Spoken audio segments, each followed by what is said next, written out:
Welcome, everybody, to this week's podcast episode for the Financial Freedom for Physicians podcast. I'm your host, Dr. Christopher Liu. And as you know, I talk about the 4 pillars of freedom: financial, time, location, emotional freedom. And the podcast has grown such that I'm not only interviewing doctors, but now it's high income earners, impact coaches, marketers, entrepreneurs. And so in that light, today we have Dai Manuel, and he's got a fantastic story. He's an author, he's a TEDx speaker, he's a life coach, and he's going to share his experience and wisdom for the audience. So Dai, welcome. Well, thanks, Christopher. It's an absolute pleasure to be here. And, I got to say, when you drop the word wisdom, I was like, man, I need my kids to hear that, because I don't think they see me as being all that wise, but maybe that's just kids and how they look at their parents, right? It's not until we're older that we often look back and think, oh yeah, they were pretty wise, but they're kind of in that stage where they're both teenagers. It's like, yeah, that's never right. So thank you for the kind intro. And it's just awesome to be here. Yeah. For the audience, tell listeners about, how you got to where you are, and we'll go from there. Oh, geez. Okay, I'll give you the abbreviated version, because obviously trying to compact 45 years into 45 seconds. Hey, it's a challenge, but I'm up for it. Okay. I grew up outside of Toronto, so on the eastern side of Canada. I live in Vancouver, Canada. I've been here for my entire adult life, and we've done quite a bit of extensive travel. I'll get into that in a little bit here, but I moved out west because I wanted to reinvent myself.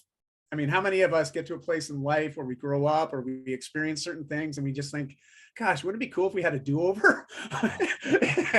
And so for me, I graduated high school at 18 and I was like, okay, peace out. I'm moving out west, and it almost sounds like that song, right? Go west, young man. But I went west, and I landed in Vancouver to go to University of British Columbia. But a big driving factor wasn't actually school; it was the outdoors. I love Western Canada. I love the Rockies. If anybody's been to Vancouver, you come here once and it's a hard place to leave because it's beautiful. Of course I'm biased, but hey, with good reason, and I moved away from Ontario as well because I had a lot of stigmas attached to me based on how I was as a teen. I was morbidly obese as a teenager.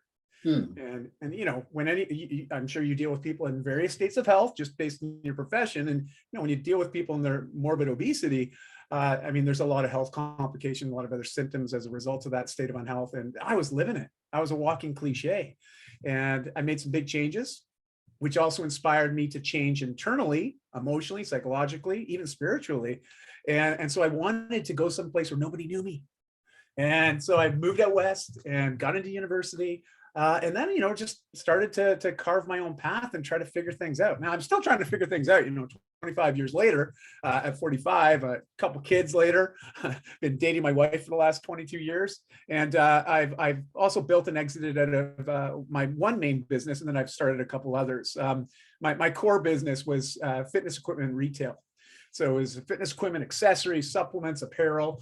Did it all across Canada and had an e-com business that was also quite extensive. And but I wasn't feeling fulfilled and made some changes in my early, I'd say mid-30s, that I just didn't want to do that anymore. I wanted something more fulfilling, more in alignment with some of my values that I was developing as I was maturing, especially as a dad, as a husband, as a community leader and contributor.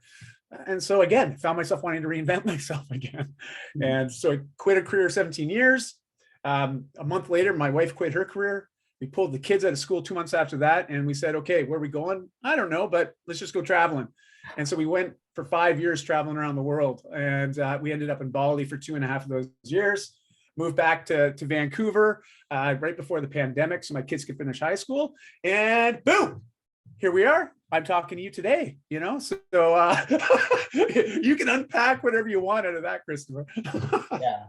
Yeah. Well, we'll get started. We'll talk about the struggle. How do you deal with the struggle of the juggle that is all things life? Yeah, it's an interesting question, right? Like when we think about that struggle with the juggle, and I'm someone that I'm a writer, so anything that offers alliteration or even just helps us create a picture in our own mind.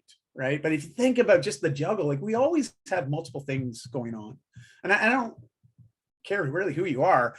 I mean, you could be a nomadic monk and you still got a lot of stuff going on in your world. So it's trying to remember that we all are struggling at various times in our life and at various periods. And often we're all struggling, but we just don't know that we're all struggling because we often try to keep to our own silo.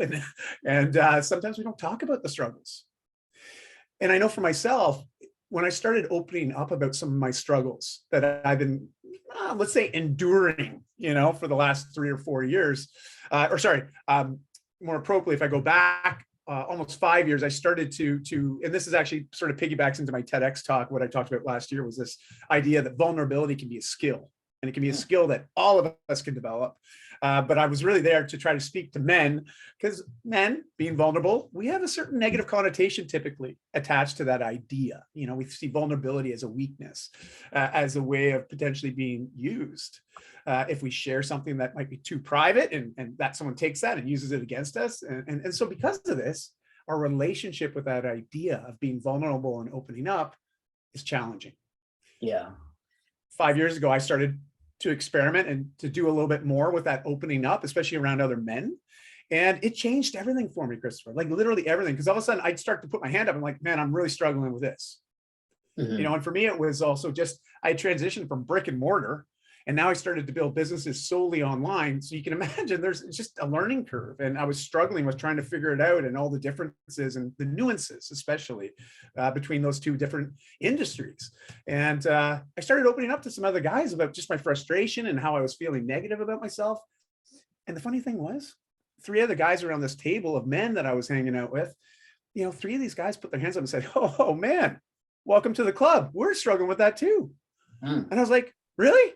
Oh, okay. I'm not alone in my struggle. I'm not alone in all this frustration, because all of a sudden when you connect to somebody else that can relate to whatever you're working through and challenged by, man, there's something to that, because it just makes it not so alone and more easily navigatable, and so anyways, yeah, that's sort of, you talk about the struggle of life. I'm like, if we just all start talking about some of our struggles, we'll soon realize that there's people that are willing and ready to help us, but so that's sort of what I've learned in the last 5 years. We'll say that.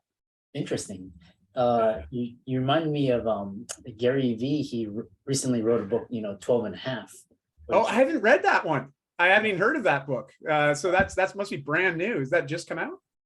Came out, yeah, it's recently. And okay. He talks about kindness and vulnerability and how Really? that's not a weakness, but it's a strength. So and then you also, what's interesting is you talk about how to be a champion of change and not a victim. And you talked about this whole life fitness manifesto. To tell us more about that, and because your energy is very high, that's very admirable. It's combination of your diet, your mindset, and your physical activity. Thank you. I appreciate those kind words, and nothing comes without making a choice first, right? And then following it up with an action. And so I'm gonna let you in on a little secret. And a lot of people don't know this about me. And especially people, if there's somebody that, your first time connecting with me is on this conversation with Christopher, I'll tell you right now, sure, you're seeing the tip of the iceberg. We're all have a lot of interesting pieces that make us up and experiences that brought us where we are. And I got to let you know, like I, especially because of being that morbidly obese teen, I dealt with a lot of anxiety and depression growing up. And it never went away. It's there. I've just learned healthier ways of managing it. And now, in the last decade, how prominent the conversation around mental health is, there's more and more tools and resources and support networks coming available for all of us. And I got to tell you, I'm naturally a closeted introvert. Okay. So I deal with social anxiety still. Like my happy place is being by myself or with immediate family, people that I know really well, because it's just not a natural thing for me. But, and speaking to you, why did you start this podcast? One of the big reasons for you was to create a space where you could provide great impact in people's lives by highlighting stories and sharing conversations. And it's phenomenal. And I had a drive. I wanted to make an impact as well. And I realized I was going to have to be able to step outside of this anxiety bubble that I was putting myself in. And it's not easy. It takes a lot of effort, a lot of energy, but I choose to do it. And because it does make me feel fulfilled at the end of the day, knowing that I can make an impact in somebody else's life. and let them know that, hey, me too. I get it. I've been there. I know it's hard. It sucks, but don't worry. You're not alone, and you will get through this. I truly believe that to my core, that when people want to work through something challenging, they can. Which leads me to this whole idea of being a champion of change rather than feeling like we're a victim of change. So many of our circumstances that we find ourselves, we often will just default to believing that it's outside of our control, and you just got to live with whatever comes. And I don't necessarily believe that, because we are very quick to say all or everything. We make these blanket statements that are all encompassing, right? But if we actually take a second to think about it, it's like, is that true? Like that statement, like, I'm always feeling nervous and anxious when I get in front of people. Is that true? Do I really feel that way? I'm like, yeah, okay, but what can I do about that? What can I do to start to push myself outside of that if I truly don't want to feel that way anymore? And so for me, fortunately, I found an organization called Toastmasters, which I'm sure a lot of people have heard of, nonprofit, global organization to help you with becoming a more effective leader, but also a more effective communicator. And I've been part of that organization for about 13 years. So it helped me tremendously to come out of my shell, so to speak, and to be able to channel the nervous energy into more of an excited energy and an energy that I can deliver, and share. Where before it was that anxious energy, which would keep me like in a shell and avoiding any of these types of conversations, right? But this is my point, is that the only difference between being a champion of change or a victim of change is the choices that we make. Like, quite frankly, if we really think about it, often it's our choices and then either action or inaction that we follow those choices with that provides us with the result or the opportunity to gain the experience that we've set out to gain or lesson to learn. And so the biggest thing is, once you really start to see that you can be the protagonist of change in your own life, and you start to revisit past memories of where you've experienced drastic change, you'll realize that it's already in you. All of us have this natural resiliency inside of us that allows us to endure and navigate the hard stuff. And we can often come out the other side a bit more resilient, a little bit stronger, maybe a bit more clear, but usually a lot more confident, because we gain that experience in ourselves and realize, geesh, I helped make that happen. I did certain things and certain actions and put myself into a certain situation to learn what it was I wanted to learn to get to that next level of growth. This might sound overly optimistic, or rather like I'm looking at the world through pink lenses, but I tell you, I'd rather look at it that way than the other way. And that's just my choice again. This perspective, right? So, I mean, I don't know, what do you think about it? Like, what's been the hardest change that you've had to endure in your life? I'm just really curious. Yeah, I mean, like, change is always. It's since 2008. It's when I became a full-time entrepreneur, I have to deal with change all the time. Then it was the 2020, then 2021, going back, and then now we have a recession. So it's almost like it's like every day now. So, but you have to control your mindset, and just you have to control your reactions to things and your perspective. So easier said than done, huh? Yeah. Yeah. So, but that's the risk you take for being an entrepreneur, is you have to, you don't have that stability and safety of a job. So but isn't it also interesting that we often feel like we're on an island as entrepreneurs? And I've heard that analogy, or that it's almost a cliche now, right? And we hear that so frequently. But you think about it, if it's a cliche and we're all saying that, why don't we do something about it? Why don't we actually address this thing and start opening up with one another? And when I got my first business coach, or I should say, when I went to the solely being online, and this sort of shifted away from my brick and mortar operation, I found a coach to work with to help me navigate that, and to be almost a mentor for me. And I know that opened up the world to me, because it just shared different perspective, because my vision was very limited, right? Very tunnel. Because I just didn't know. I didn't know what I was stepping into as an entrepreneur in this new space. And I couldn't rely on everything that I gained in those 17 years of building my business. I built it up to like 8 figures a year, right? Like, it was a good business, and it's still going strong. I'm just not an active partner in it any longer, but it was a great business. I learned a lot doing that business, but transition into something that I thought was going to be a lot easier. I'm just being honest. I was overly confident. I'm like, I know how to do this. How hard can this be? Holy smokes. Famous last words. So there's been lots of ups and downs these last I guess 7 years now since I transitioned away from my old business, and it's a lot of fun. Year after year, it's growing. So that's a good thing. But, it's not growing.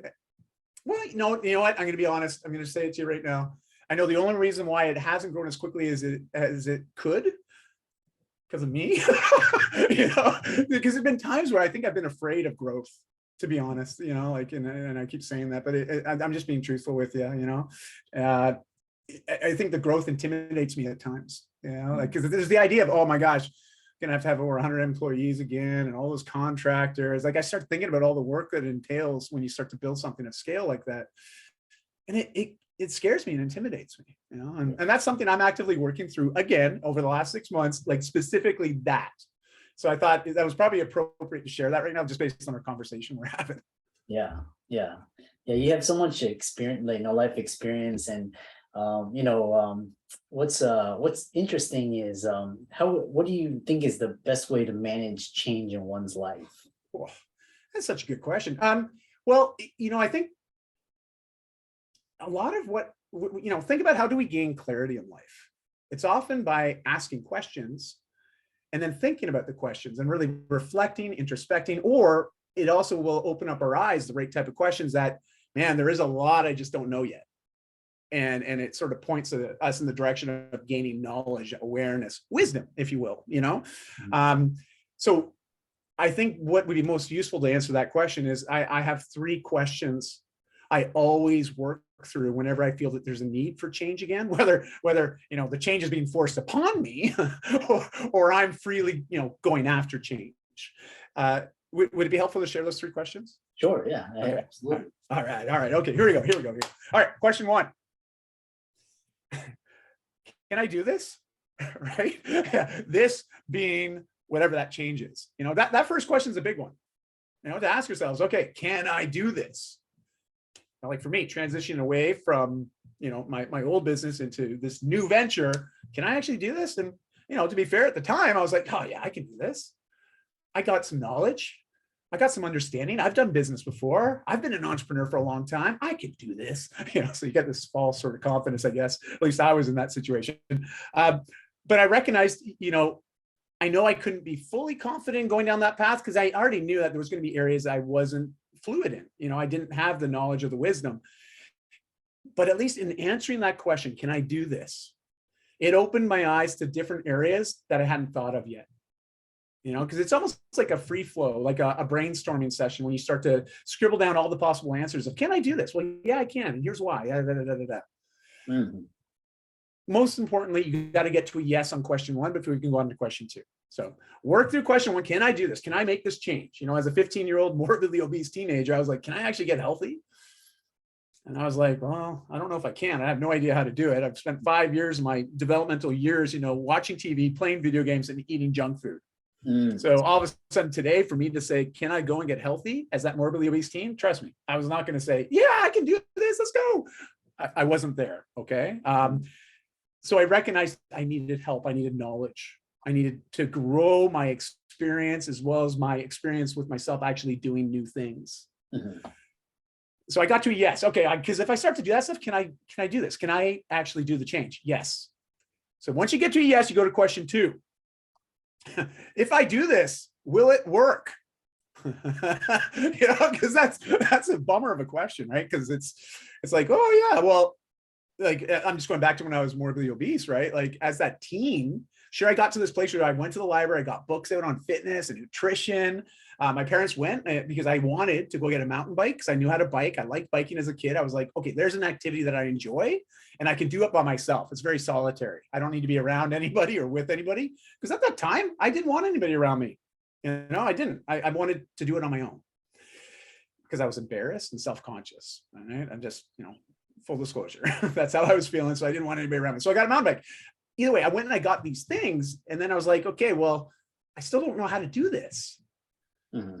But if I start to move my body a bit more, I start to change how I eat, do I think this will work? Will this start to make me healthier? Mhm. And what you have to do is you sort of have to trust yourself to start the initial part of the journey of whatever those changes are, at least going in that direction.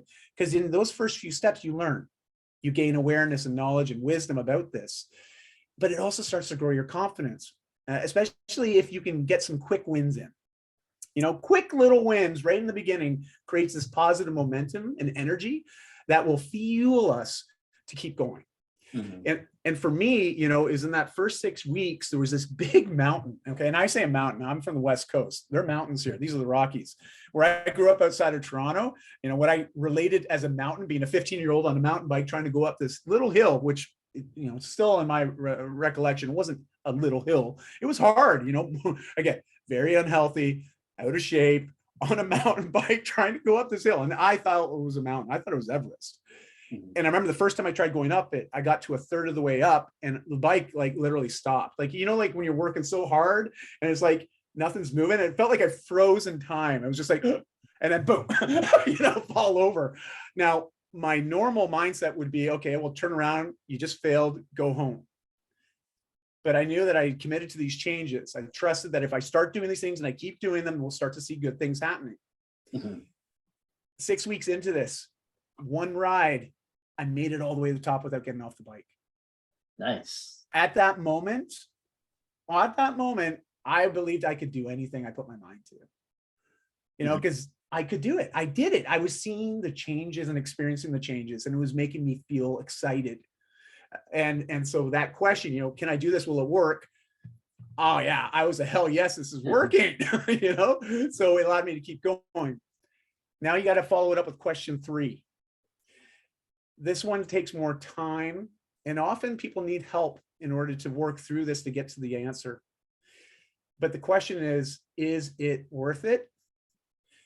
When I'm working with organizations, teams, companies, I can use it. But when we're talking to people like you and I in an everyday conversation, we have to frame the question differently. We have to say, am I worth it? That's not an easy one to answer. As that teenager back then, I didn't believe I was worth it. I didn't believe I had any value. And as such, I kept soothing myself with food. I was an emotional eater. That's how I managed stress, anxiety, overwhelm, depression, happiness. I mean, it didn't matter. If I had an emotion, I was eating.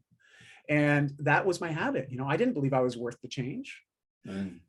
But the people I was around, the people that I had in my life that were closest to me, I intimated that I wanted to make some changes, that I wanted to be healthy, that I wanted to make some, to be different.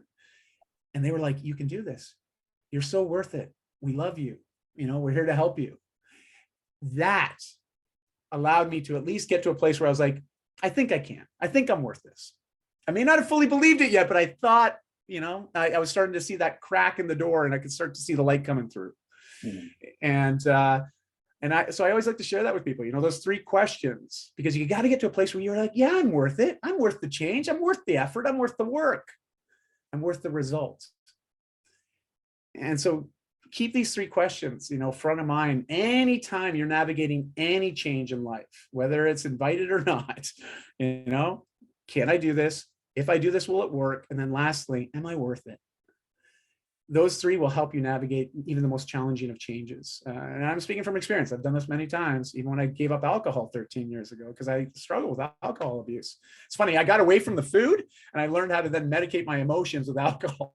So I just changed one vice to the next. But, I'm happy to say, it's been 13 years since I've had a drink, and it's not even in front of mind. But again, that was another period of big change for me too. So we all navigate it, right? What do you think about those 3 questions? What are your thoughts? Well, I think they're really they're powerful questions because they dive into the heart of the matter and just about change and whether it's worth it, and it's kind of it's almost like you're cutting through all of the BS and just getting down to the point. So, and that's usually to affect change, either physically, mentally, emotionally, financially, spiritually. You have to cut away all the rationalizations and all the excuses and cut to the chase. So that's a very powerful framework. So thank you. helps. Hopefully it helps. Yeah. I'm sure a lot of people are interested, you've had given a lot of value, and people are interested in following you, visiting your website or contacting you. So how can they do that? Oh, well, thanks, Christopher. I'm pretty simple to find if you understand my name. I got a really unique name. Dai, D-A-I, is actually Welsh, and it means David. Same like, how we might have friends like Thomas and Tom, or Richard and Dick being the short pet form. Dai is the pet form of David if you were over in Wales or parts of the UK. Anyway, so that's my namesake, because I am a David, but my dad was a David. So to keep the confusion down, they just always called me by my Welsh name. But yet my last name, Manuel, M-A-N-U-E-L, Portuguese last name. Welsh and Portuguese. And as I say, put it together, what do you got? Well, I'm a good Canadian. So there you go. So, and all of us up here are mixes, which I love, such a great community of just great people up here. But as anywhere, what I say to everybody, if you can spell my name, you'll find me on any social platform, as well as I have a website, daimanuel.com, about 1,700 articles. I've been blogging for the last 15 and a half, almost 16 years now. I've been sharing content to help people get more out of life. Nice. And the first way that you get more out of life is you just got to get out of your own way.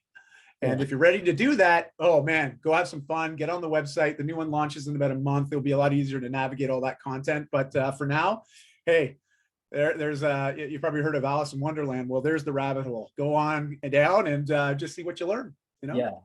And for all the audience and all the listeners out there, all of Dai's resources will be in the links and show notes. And look for his TED Talk on YouTube. I'm gonna check it out right after this. So thank you, Christopher. Yeah, oh, man.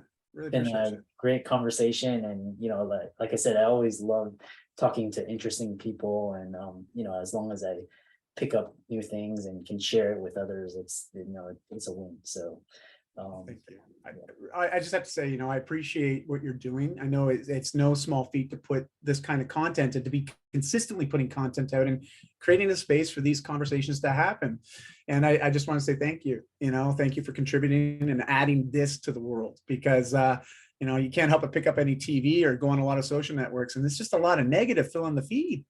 We have to freaking fix the algorithm. The only way to do that is we have to overpower it with positive stuff. and so I just want to say thank you for contributing to that fight, and I'm excited to not only be on the show, but also become a longtime listener. So yeah, just thanks a lot.